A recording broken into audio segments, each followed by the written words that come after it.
Hey, what's up, y'all? It's your boy Q. Joe Sav. From the world famous BBQ Show on Island Block Radio. And y'all are tuned in to the Break It Down Show. Come on. And now, the Break It Down Show with John and Pete. We're here today at Dash Radio in Hollywood, California. And man, I'm excited because I've been trying to nail down this crew of individuals here. Right. To be on the Break It Down Show. First of all, for our listeners, I think it's fair to say that we've been trying to get you guys for a while because we go way back. Right. And I was here not long ago, man, and we did your evening show, and it was popping. And then next thing I know, you guys got the morning ride. Yeah. How did that happen? We're gluttons for punishment. I think so. That's what the hell that is. Nah, I mean, you know what I mean? With Joe Sav and myself, we come from over 20 years of doing community work in various community-based organizations. And so back in 2010, I'm taking you way back. I'm going from the beginning. Okay. But back in 2010, I was an executive director for a nonprofit organization. Joe was working in the community as well.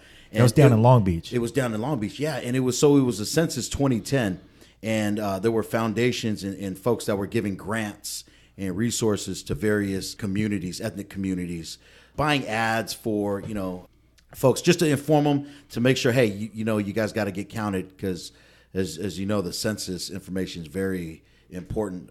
That's how federal dollars are spent based on the how numbers. Communities are built. Yeah.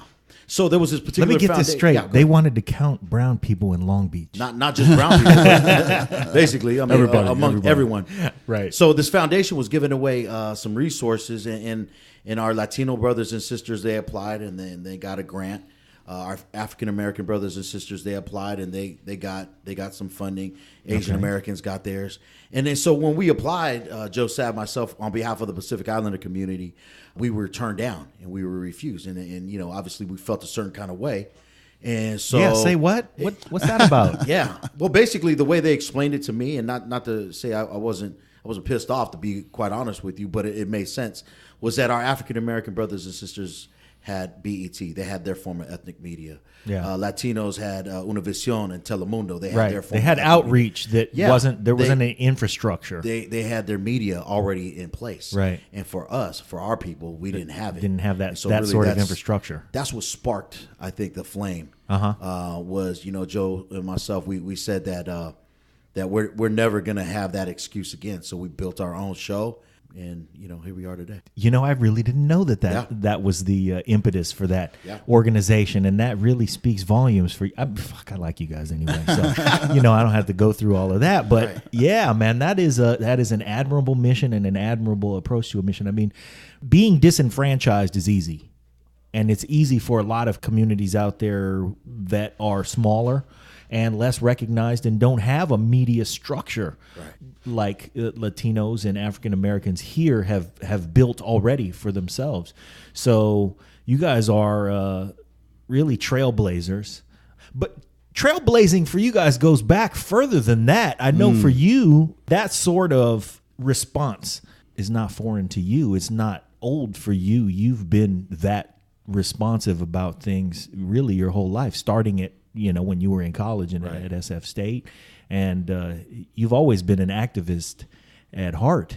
Yeah, I think so. I think it's in the blood. It's in the blood. And I mean, the older you get, the more you realize that you got to surround yourself with amazing people and talented people.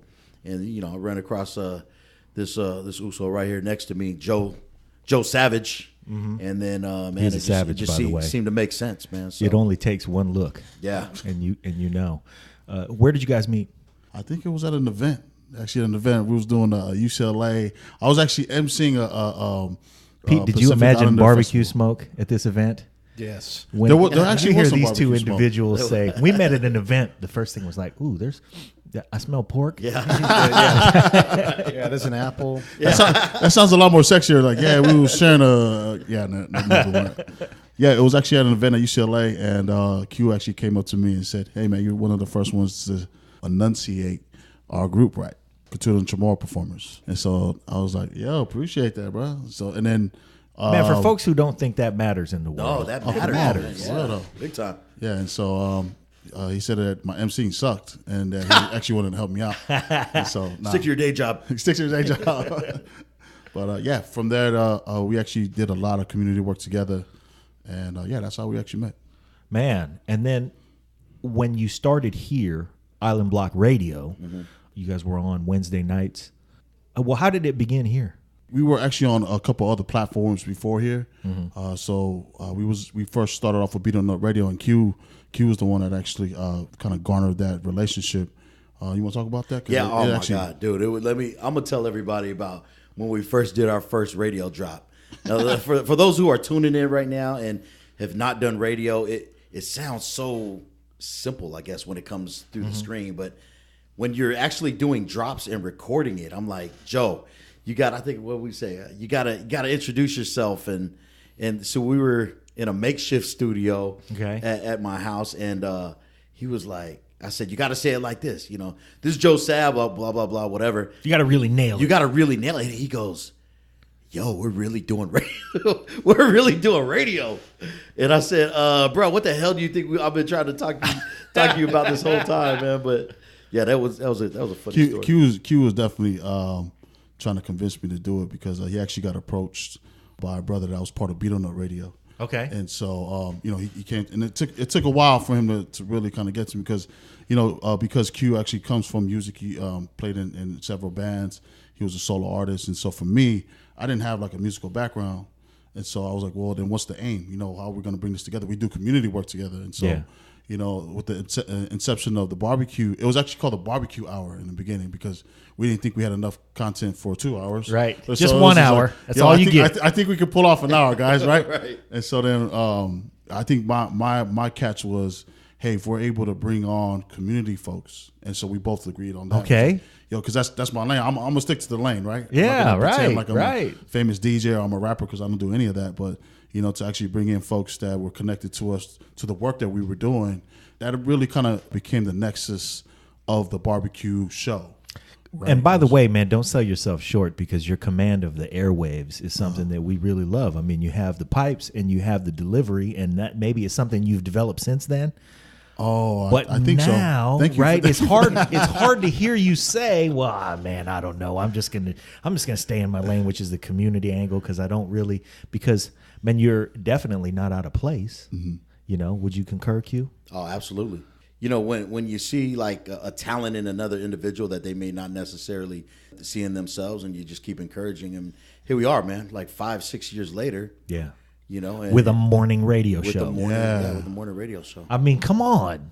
Crazy. Yeah, in LA. Right. Let's say that we are right now in a studio in Hollywood. Del Boogie back in the background, by the way. We're going to drag him up to the mic for a second.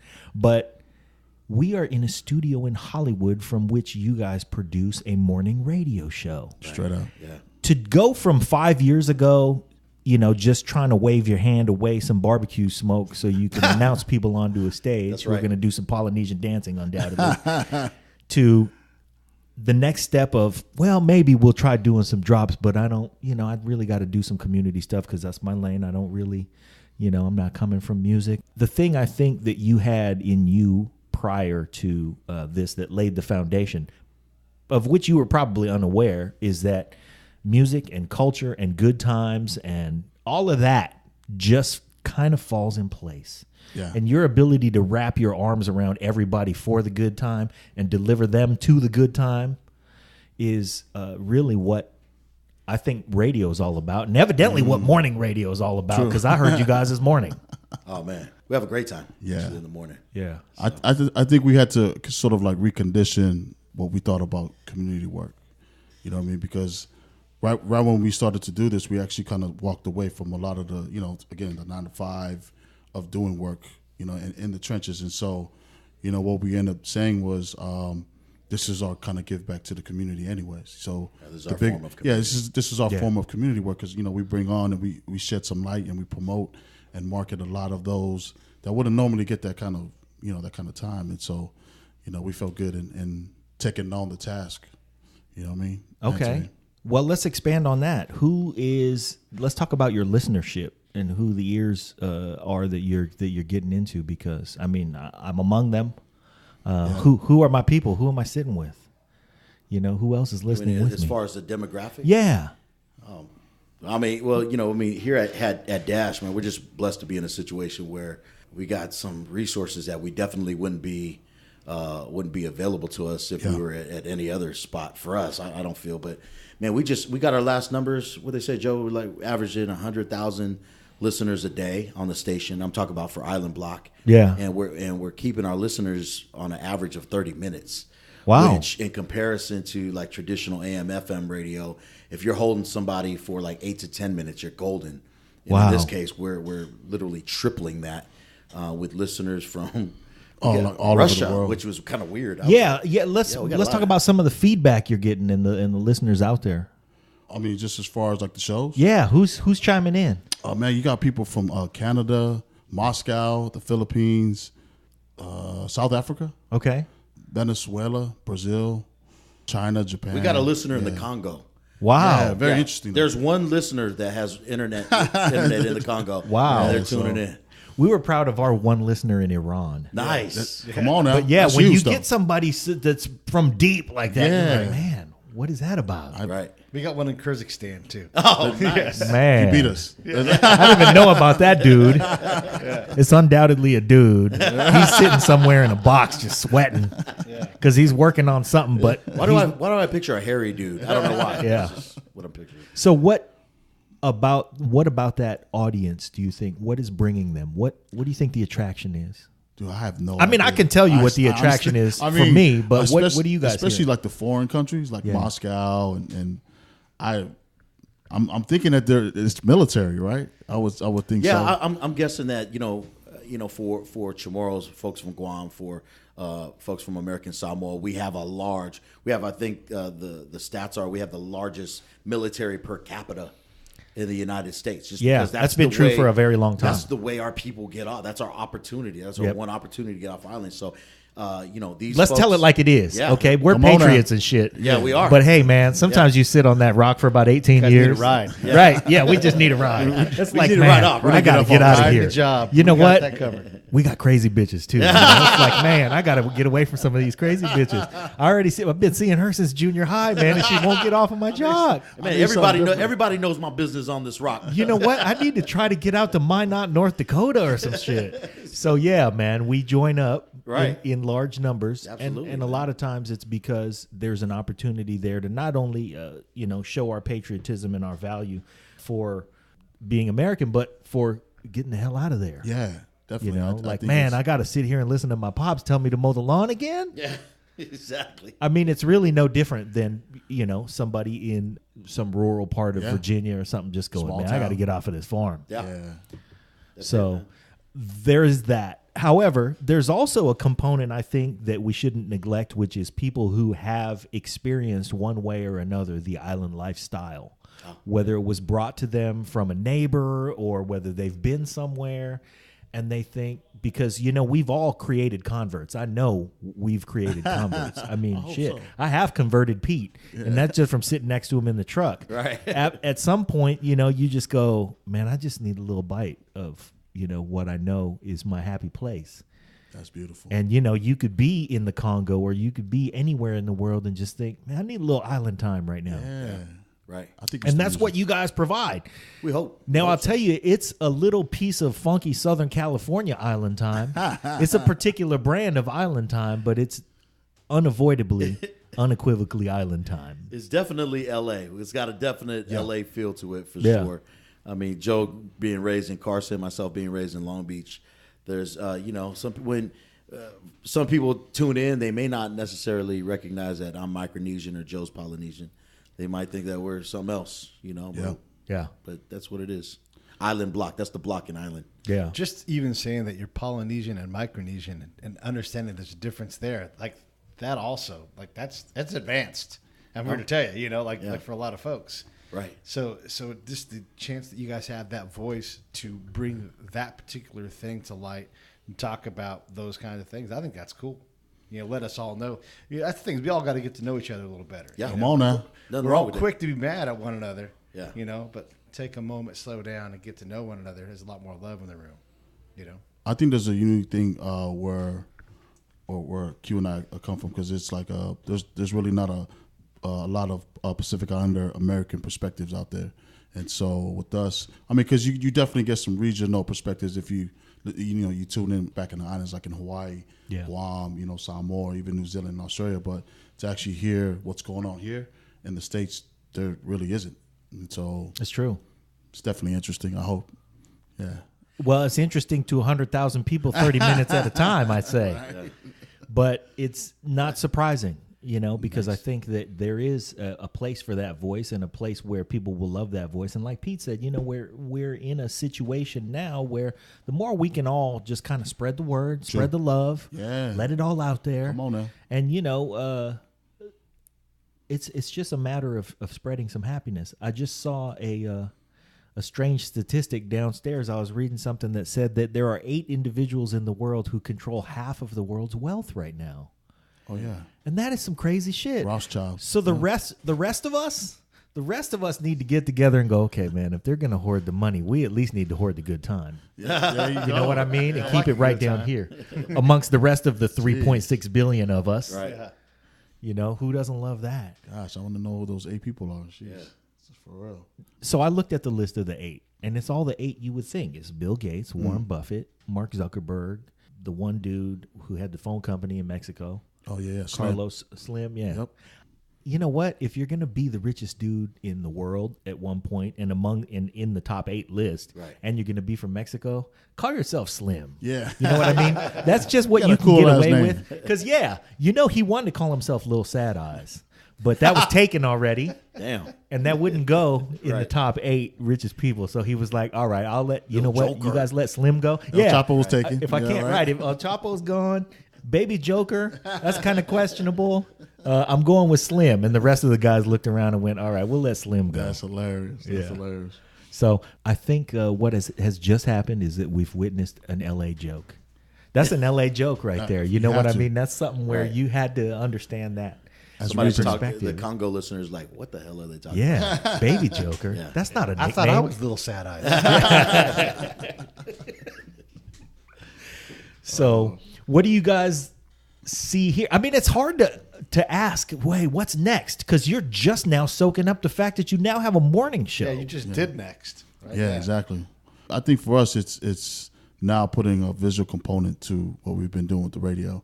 Oh boy. You know what I mean? And so really kind of creating that media network. Yeah. So it started off with the radio show. What are the challenges in that? Because we're actually just sort of sorting this shit out too. Like, man, we got to get visual. Everybody wants to know, what they're hearing and what they're seeing put together. I think it's just getting some qualified folks. Yeah. And then capital too. So yeah, that's a big one. I think with capital, you can hire anybody. Yeah. So what are you guys thinking about is in terms of like your infrastructure that you're going to have? Where are you going to house it? How are you going to do it? What are you thinking? Now, it was interesting because we actually just talked about, I think, long-term, big picture. And again, I don't know if this is years down the road, but actually creating something just like this. Okay. Like Dash Radio or, Ski TV. Yeah. And actually housing it in our own structure. Because, man, you guys got some commuting. Oh, yeah. Dude. Yeah, I mean, it's cool though, Q's coming from Long Beach. Yeah. Dub, where are you coming from? Long Beach That too. was coming from Long Beach as well, yeah. Man, we're not that far from each other. And then you guys meet at Joe's house and roll up here. Yeah, because you got to carpool that, man. That's roll the canoe out here. It's all love. The last time we came out here, we were like, I think it was Wednesday. I came out to do your Wednesday show that Wednesday night. But we came out here that Wednesday and we were like, holy cow, man, it was a trek. You guys do it every morning. Yeah. I mean, Thursdays or Thursday actually it was a Thursday, but those are our long days because we're here at 5:30 in the morning all the way through, and then the barbecue show starts at 7 p.m. So by the time we wrap up, show ends at 9. We're probably out here by 9:30, 9:45. So that's a long. Getting home about 1:15. Pretty much, yeah. What do you guys do all day? There's a long list of things. I mean, in terms of how do we operate the radio station as a whole? I mean, and especially on that long day, because people don't understand, like you do a morning show and then you do an evening show, but the middle is full. Yeah. What's the middle filled with? I mean, just making sure that our guests are going to be there on time. I mean, even minute stuff like doing drops for the morning show, even the BBQ Show. Yeah, There's you can just a spend lot all of day those doing small, that. those small little things that needs to be wrapped up. Maybe creating a proposal for an upcoming show that we want to MC. Yeah, there's a bunch of things. Thursdays are typically a huge admin day for us. Yeah. Just because we got the facility and we know you're here. when we're here, so we may as well get to work. I might be doing some editing, or producing another show. Because with Island Block, not only are we on the BBQ Show and the Morning Ride, but we produce other shows for the station. And so being program directors for Island Block Radio 7 days a week, 24 hours a day, and creating programming.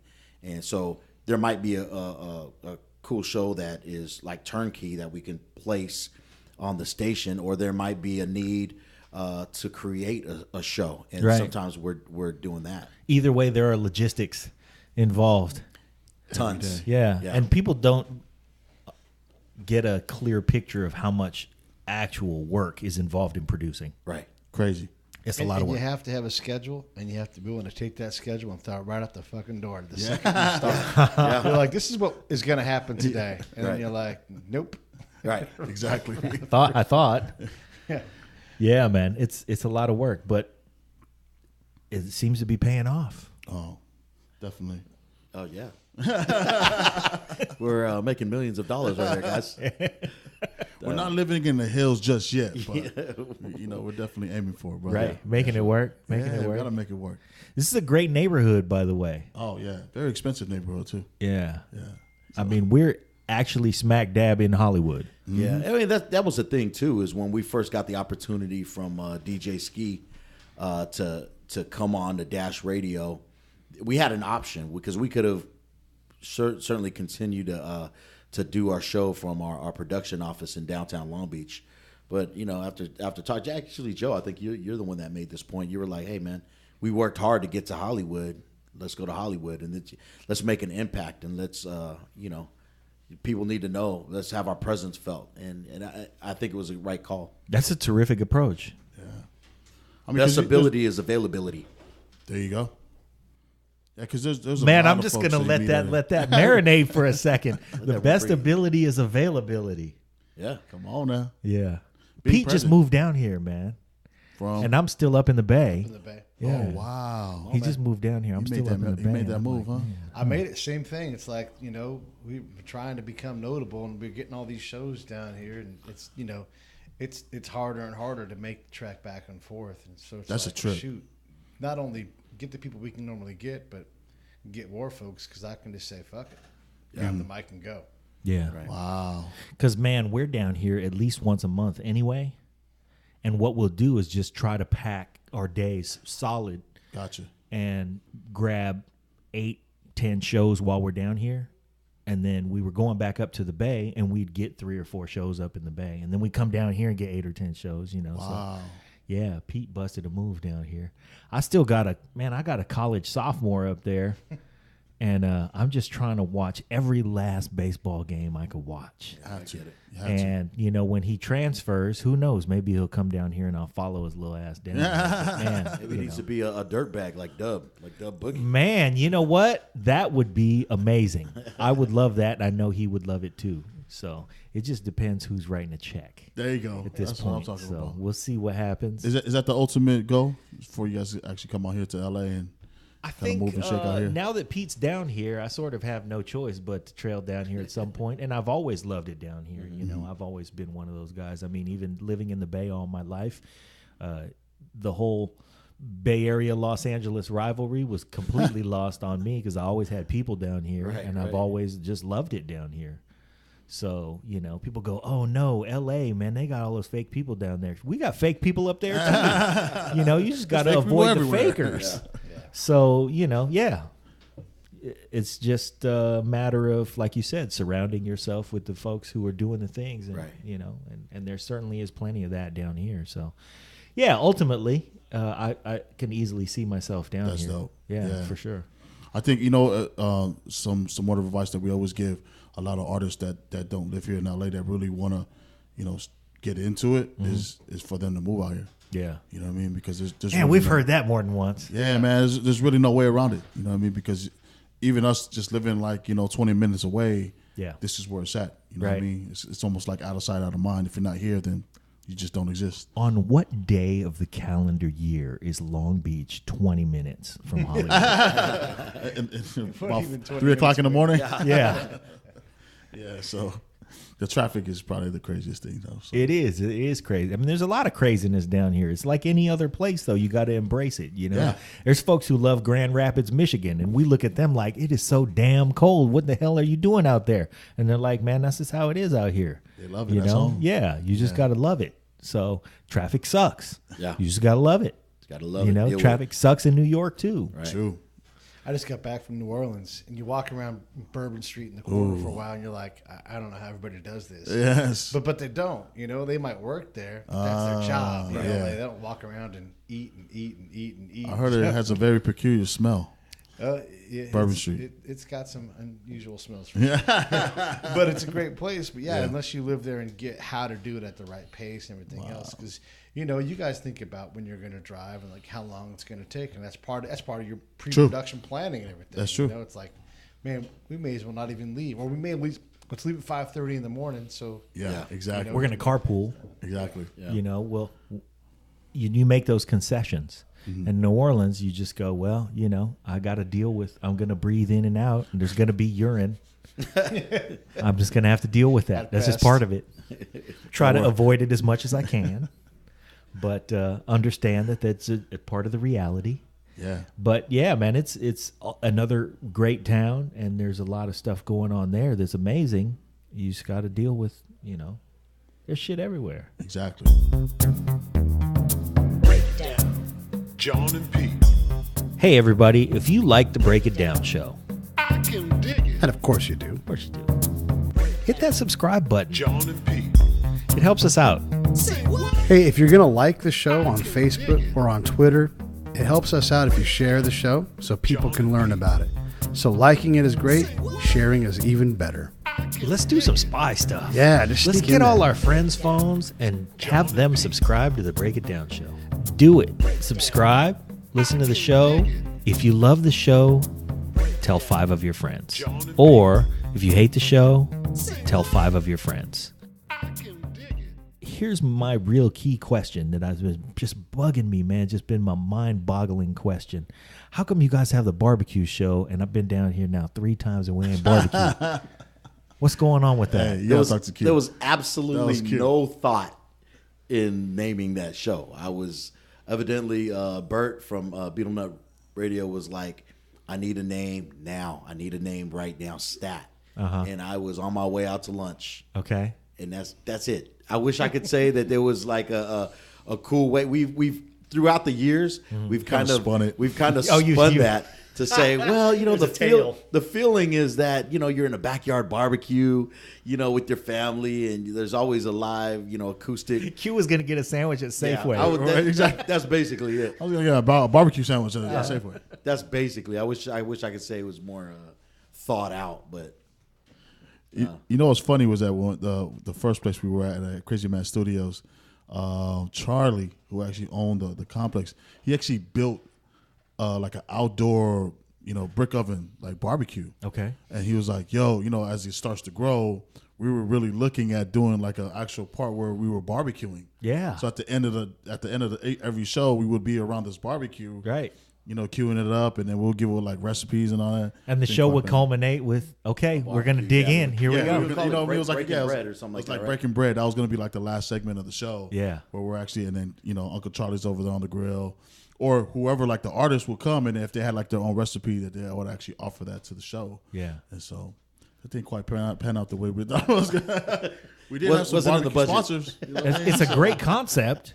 It's a great concept until you realize that artists are out there being artists, and some of them just can't cook. Yeah, straight And up. they'll come with some just bootsy recipe, and Exactly. you'll be like, man. You're like, come no. on, man, come on. Yeah. Have you seen this? You look at everybody around here, man. do we look like we are satisfied with this bullshit? Exactly. So Definitely. Hey man, I gotta jump in here real quick. I was listening to the Break It Down show with John Sally, okay. and since listening to that was probably I think 3 weeks ago or something like that. I've not eaten red meat. Nice. Man. Yeah, I've had All some right. chicken, a Get little bit of down. chicken, Yeah. but red meat, no. And Man. that was Lifestyle change. That was the Break It Down show Ooh. was the turning point because Was it really? I've been thinking about it. Yeah. but that's what boom, nexus. like that's what kicked it over the bridge. And for me, I was like, after that, no red meat. It's been like 3 weeks. Well, I've fallen off the wagon and, and gotten back on it and fallen off of it and gotten back on it. But just to summarize that story, and everybody should go back and listen to that episode. It was episode, I don't know what number it was, but it's John Sally. Yeah.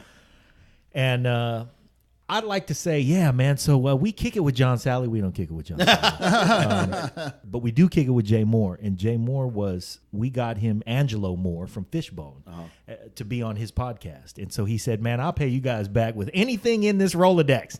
And he opened up his phone and said, who do you guys want? And we were like, oh, my God. Because he's had, how many shows? He's like 350 shows He's deep. approaching 400 shows. Yeah. Wow. And everybody on his show, he's got 1 million listeners a week. yeah. So everybody on his show That's huge. is fat. And he goes, you know who you need? You need John Sally. And I'm like, oh, my God, man, that would be awesome to get John Sally.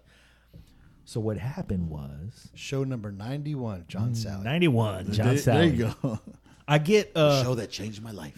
I went to go. Q knows this because he just listened to the show, but I went to go get my annual checkup. Right, my wife's like, "Go get your checkup." Okay, I'll go get my checkup. I go to this doctor, man, and this doctor is cool. He's from Wisconsin, and he's just Wisconsin diet and stuff. So he looks at my numbers, man, and he don't even trip. He just goes, "Yeah, man, that looks all right." Okay, yeah. If I'm not dead, he'd be like, "Yeah, that's cool," and he would just keep doing that. Unbeknownst to me, I thought I was cool. And then he got a specialty or something. So he wasn't, all of a sudden, I'm at Kaiser. He's not my doctor anymore. I got a new chick.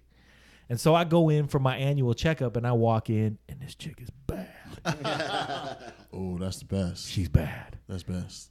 And she says, I've been looking at your numbers over time. And while I'm looking at them now and it's not yet time to be alarmed, I will say that you are trending. And you are headed in a direction. And that direction don't wanna be in. is going to involve pills. Oh, wow. We're going to put you on some medication before too long here, unless you do something. So that coincided with Jay Moore going, hey, man, you should get John Sally. And me going, well, John Sally ain't got no business being on our show unless Right. Yeah, that's John right. Sally, the noted vegan enthusiast, Wow. hears from me, hey, man, I'm going to go vegan for a month and see how we do. And so naturally, I said that, and he said, okay, cool. Let's do it.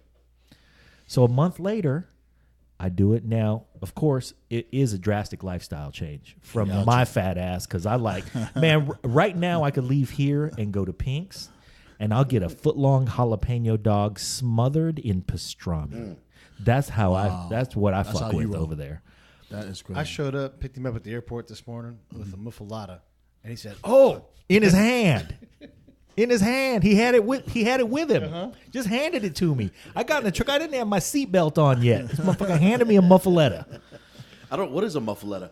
What is that? It's this sandwich about you it. get in New Orleans that's, man, it's cold cuts. It's salami, Yeah. ham. it's like an Italian sandwich. Yeah, it's an Italian sandwich. But It's got what this they call olive salad. olive tapenade. Can we change the subject, man?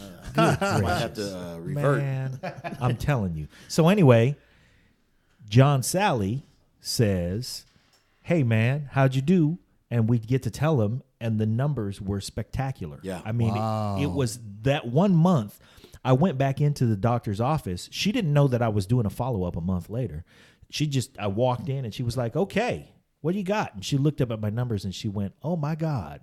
I mean, literally, I don't remember all of them, but they were all cut nearly in half. Like my overall cholesterol went from 259 to 162. That's beautiful. I mean, I think that was a turning point. When I heard that, Yeah. I was like, yo, man, I mean, this can really make an impact in a very relatively short amount of time. It really can. Yeah. It really can. So I walked in there and she sat down with me. You know how the doctor sits with you. It wasn't like that. She pulled up chairs and she said, come here, I need you to look at this monitor. And we sat next to each other. And I'm like, man, you smell good. I said, right? Like, do I need to do a physical? I said, yeah, I'll cough. I'll cough if you want. You gonna put them gloves on? She pulled up some stuff online that we talked about books, documentaries, things like that. Before I knew it, my follow-up was, we had been in like 30 minutes. And I even told her, I said, we've been in here 30 minutes. And she said, do you know how many times I get to have this conversation with somebody? The conversation Not where many, I'm sure. they go away and a month later, based on what they ate, they come back straightened out. I don't get to do this. So if somebody's out there waiting for pills, I'm going to let them wait for a few minutes. Wow. That's what she told me. Yeah. They need to come and listen to this conversation. Yeah. That's crazy. So, man, I'm elated that happened for you, Q. Yeah. And all the changes that we make, man, we can do a little by little. So are you still living that lifestyle? Sometimes I get in the truck and Pete hands me a fucking muffaletta. And you know what I do when he does that? I eat the shit. I ate the fuck out of that thing. Yeah. We didn't make it to the man. I think we were still going around a circle in the airport before I finished that shit. But yeah, for the most part, I think one of the things that happened for me was my wife turned vegan. And, I listen to Russell Simmons as much as I can. He's I listen to Sally as much as I can. And, again, I'm not trying to front like I kick it with John Sally, but we traded text messages a couple days ago because I saw him on some show. I saw him on that show with the Asian chicks. I can't remember what that Lucy thing's Liu? called. Lucy Liu? They used to have, there was these two Asian chicks, and they were like twins, and they had a show on Disney or something. And then now they got like a young Asian view. All right, I'm just going to go ahead and bypass the Real. I saw him on the Reel, and I just sent him a text that said, "Hey, man, I saw you on the Reel. Nice job." Mm-hmm. Well, a few months ago, maybe 2 or 3 months ago, Pete and I were at Dwayne Wiggins' house, and I was telling him about because we were about to eat. And he was talking about eating more vegetables and shit. And I said, man, we did the show with Sally. And he goes, man, I used to kick it with Sally all the time. Wow. And I said, really? And he goes, yeah, man, when he played on the Pistons, anytime Tony was in Detroit, we would go to his house. And we would have a party, and we would play. Yeah. And so, yeah, we kicked it with John Sally all the time. So I said, well, let me just shoot a quick video, and I'll send him a little thing. So I put on, I said, what's up, Sally? And I pointed at camera at Dwayne, and he said, I got that pork fried rice for you, boy. Rubbing it in. I sent that off. Well, I never got a reply, so I don't know that Sally ever even saw it. Gotcha. So when I sent him that message after seeing him on the Reel, he replied back to that video. Oh. He was like, oh, man, yuck. And I said, dude, that's Dwayne. He's just playing with good. you, but he's cool too. Everybody's cool. And he's all right, you guys stay up. Yeah.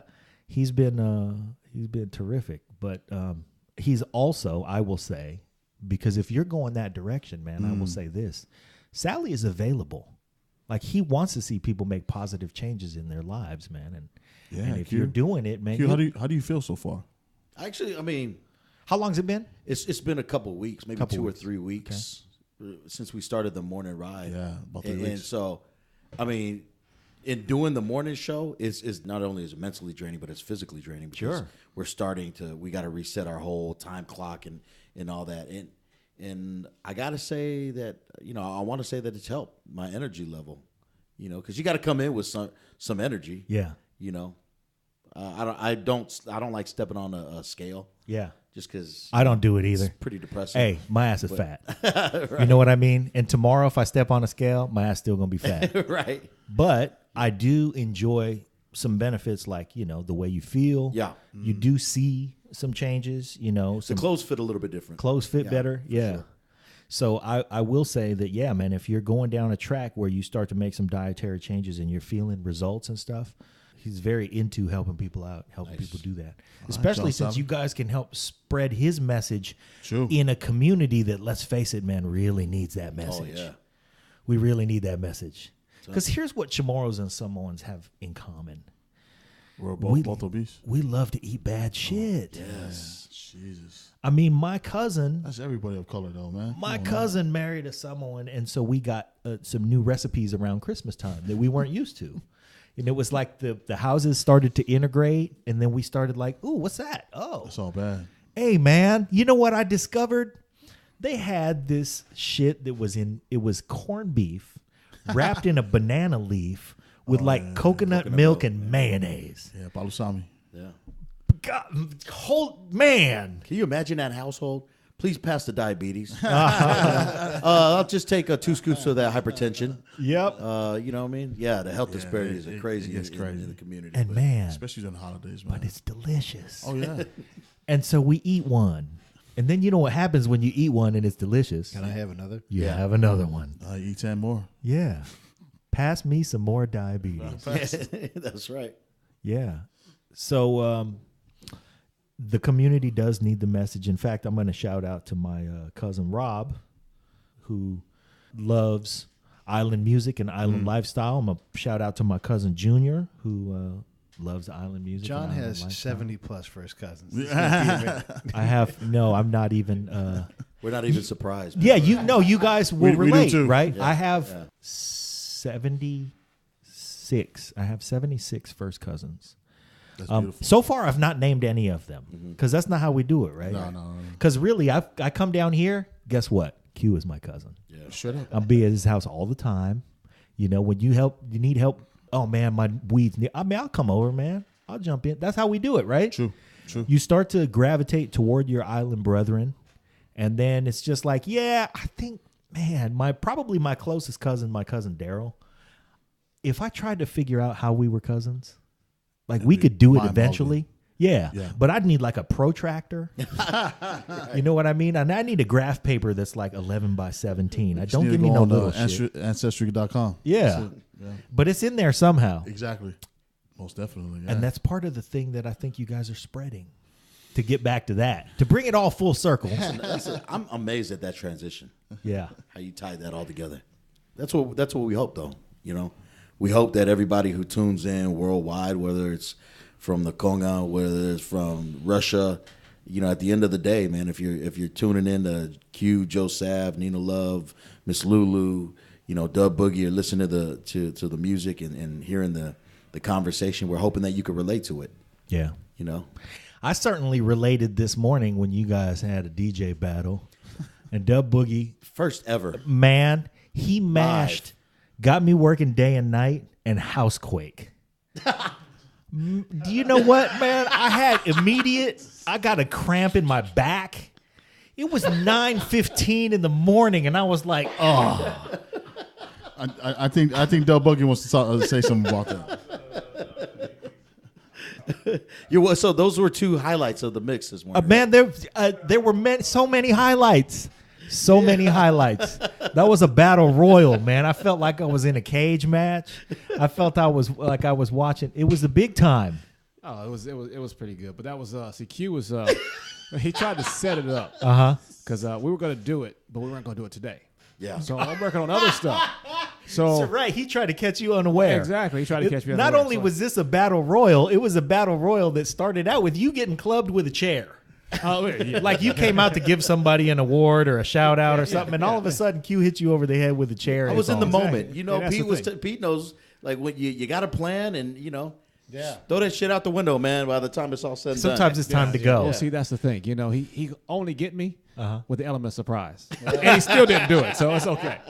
Still didn't do it. It's like he came out from the backstage with his walk down music, but he's got the cane on him, like the walking Yeah. boot. He's like, Kaiser Sose over here. However, Right. I like to Kaiser Sose. Kaiser Sose.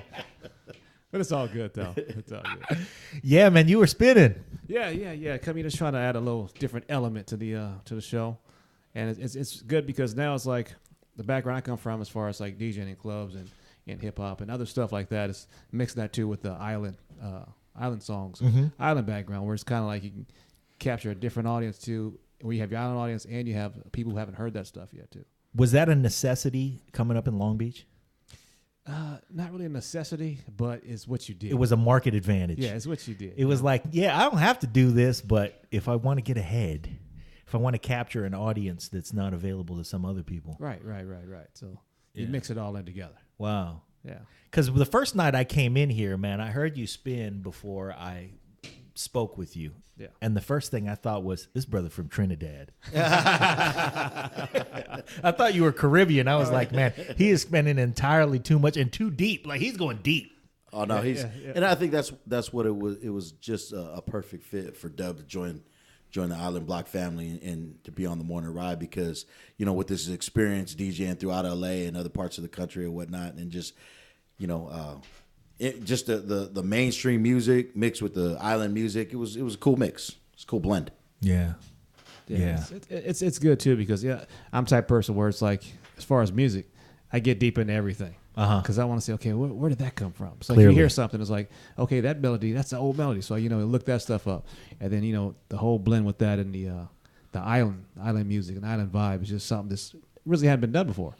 So let's talk for a minute about your perspective on island music because it's got a direction. It's got a thing that it does that I consider myself even a bit of an outsider to island music because I grew up in the Bay Area.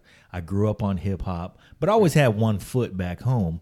And sometimes I go back home and I'd hear what was going on the radio and what people were into and stuff. And it was a lot different from, you know, the stuff that I was growing up with. Right. And when I heard things, I would hear influences and stuff differently from other people. Like they wouldn't even realize where an R&B influence would creep in. Right. And where, you know, just where things were coming from. And sometimes I feel myself getting excited about something. I'd look around and I'd be like, you guys aren't excited as you should be about this. Yeah. This is better than you really know it is. Right. How often do you run into that? A lot. It's, you know, think about it when you knowing music from different genres. It opens your mind up. Yeah. And so it's like, you know, you hear, like when I was young, I kind of grew up on the Motown thing and that whole soul and then hip hop came into it. Then I'd hear the reggae. Then you hear island music, you really don't understand it. Then I went to the islands, and then you see the people, and you talk to them, and you listen, and you see where it comes from. And then taking that and blending everything else, and it's just like a big fusion, you know, and music is like, you know, can combine everybody. So that's what we're trying to do. Yeah, it's clear how this all comes together and, you know, where the ingredients kind of make the stew that you guys are making here. Because Q, maybe our listeners don't realize, Q is a consummate musician. I mean, he'll grab a guitar and take you away to places. And the ability to understand music from the perspective of a player gives you an opportunity to get excited about other different things. And so bringing that all together, the love for the party, the love for a certain kind of inclusiveness in a party, and music that has a blend of just influences from all over the place. You know, it's exciting, man, and it's exciting that you guys are here doing it. It's good. It's, you know, think about the basis of everything is the feel good. It's feel good music. You know, something that you want to hear, you want to lay back to, and you want to party to. But you also, if something happens that is not good in your life, you hear it and you feel better. So it's kind of like a mixture of all of that, all in the melodies. Yep. So Man, Totally agree. yeah. You know, when you describe music that way, it makes me. We just had Bryce Vine on the show, and I don't know if you're familiar. You guys need to get Bryce Vine on this show. But yeah, exactly. Yeah, He's one of us, man. Seriously. Yeah, Yeah. he's about a good time. He's got a great vibe to his music, and he's just cool as hell, you know. But This dude will make you sick too. You be looking at him like, man, you one of them good looking brothers. Just walk in and start I pulling. hate him. And then start singing at people too. And you're like, oh. And then you had to sing. Why'd I bring you? Right. You messing up the curve for everybody. Yeah. yeah, but he's like, you could be like his little pilot fish off of his sharkiness. Like he's got so many bitches coming to him. He's just standing He's around. not even tripping. He'll be like, yeah, man. Yeah, catch the there's some knockoffs. bitches for you. No, he's got it going on. He's got a great vibe, and just he mixes things together. And he says he's got a bit of a Caribbean feel to what he does, but he also is inspired by Three Doors Down. You know, so he's not afraid to really take an eclectic mix of things together and then rap about it, you know. That's His cool. favorite band is Third Eye Blind. That's right, Third Eye Blind. That's right, yeah. He's a brother from Los Angeles. His favorite band is Third Eye Blind. But his dad lived in Brooklyn. So he would go back and forth between New York and Los Angeles. And he grew up like that. And took that salad of influences and got himself a vocal scholarship at Berkeley. Wow. And now he's back in L.A. just singing the draws off of hoes. Living the American dream. Yes. Nice. And that's what keeps the music going forward too. It does. Because you got the different influences and you add that into whatever you're doing and it keeps, you know, it's making progress. Yeah. And when draws are coming off of hoes, That's all that counts. that keeps a lot of things moving forward. We'll excuse a lot of things too. We'll be like, well, that might not even be good, but I see draws coming off, so it's all right. Yeah, let's play that one again. Dub, spin that one more time. Yeah, man. So what do you do when you guys are not here, when you're doing community events and stuff? What kind of stuff are you guys doing out there? Well, as far as Joe Sav and myself, we're called on to MC concerts and events throughout the country. Actually, I guess all over the world, if you really think about it. From Alaska to, I actually had the privilege of MCing, being the official MC for the Festival of the Pacific on Guam. And so there was like 40 island nations converged onto our little island, and that's a lot of puga in one place, man. Oh my God, it was a lot of things in one place. Yeah, but no, that was cool. But we're always called to MC different events, small or large, and we're happy to do it. You know what I mean? Yeah. Especially when the draws come off. I was talking about my draw. I'm already one button open. I'm ready. It's getting hot in here, so buttoning up.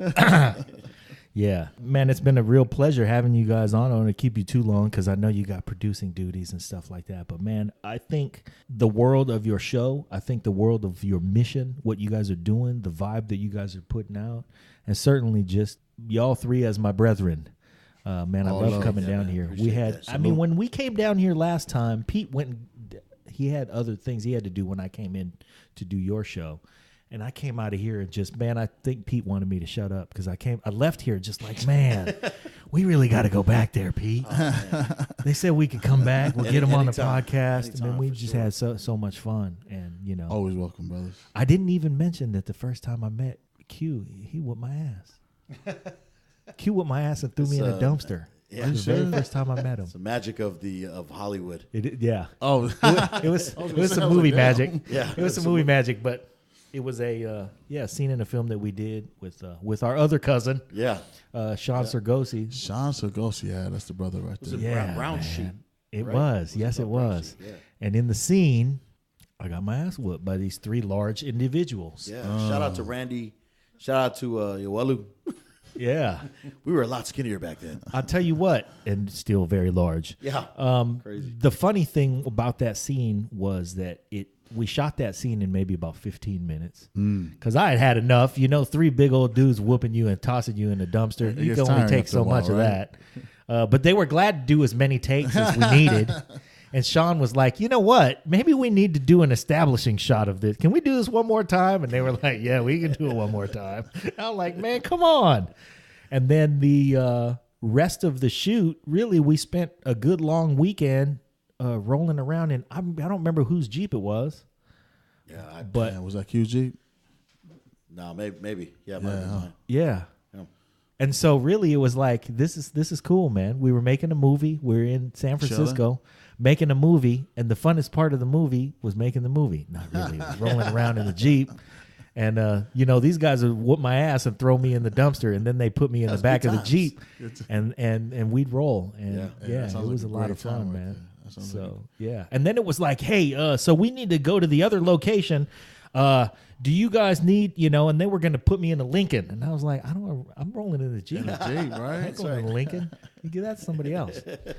So, crazy. Anyway, yeah, man. Q, Joe Sav, Dub Boogie. Thank you very much for absolutely, man. It's coming been our on the pleasure. Pleasure and honor, brothers. Yeah. Yeah, man. Thank you very much. We're going to follow your progress. We do this again. When do you want to do it again? Hey, whenever you guys in LA, man, you got a home right here. I'm in LA all the time. There you go. Let's do it.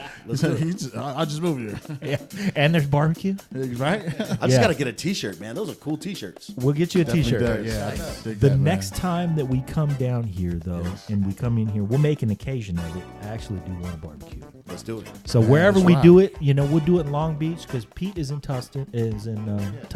Ooh. And I fly into Long Beach. So at some point we're gonna have to carve out some time. Yeah, you gotta meet up in the middle and just actually be out there. Yeah, let's rock. Yeah, let's do it. So thank you, man, fellas. Break It Down show. Love y'all. Come on.